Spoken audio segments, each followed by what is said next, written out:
Now, as we said, a worksheet is a place where you enter and manipulate or work on your data. And this worksheet is contained in a workbook. So by default, there is one worksheet, or in some cases 3 worksheets present in a workbook. Here you can see that in this case we have just one worksheet that I get when I open this workbook. But you can add more worksheets to it by clicking on this plus here.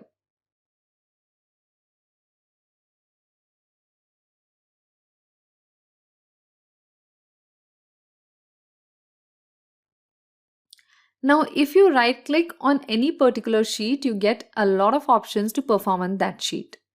For example, if you click on Insert, you get the options to insert another worksheet, chart, etc. Then you have the Delete option to delete the sheet. You can also rename the sheet by clicking here or double clicking on the sheet's name. For example, I would rename it as Working Sheet.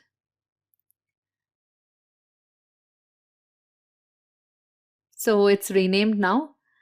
Now if I right click again, you can see more options like Move or Copy.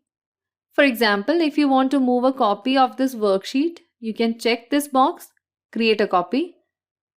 Then you can select as to where you want your worksheet to be placed or moved. So if I select Move to End, you can see that a copy of this worksheet, that is the working sheet, has been created and it has been placed at the end of this series of sheets. Now another option is to add color to the worksheet tab. For example, if I want to change the tab color to orange, I can select orange from this color palette. Now you can see that this sheet tab has been highlighted in orange. Next, you have the option to select all sheets and hide one or more sheets in a workbook. Then this link to this sheet option will give you a link to the sheet that you can share with others for a single click access to this sheet.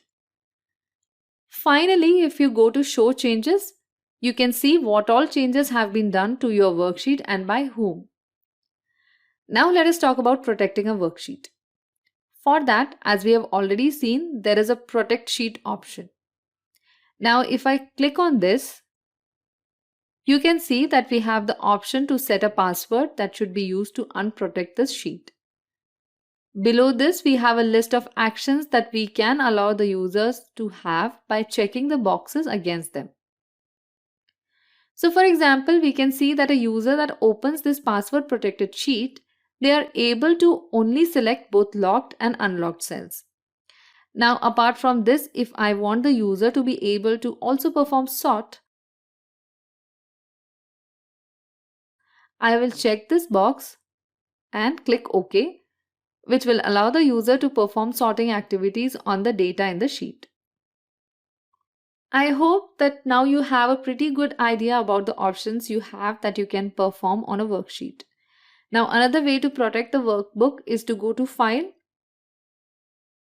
go to Info, and you have the Protect Workbook option over here.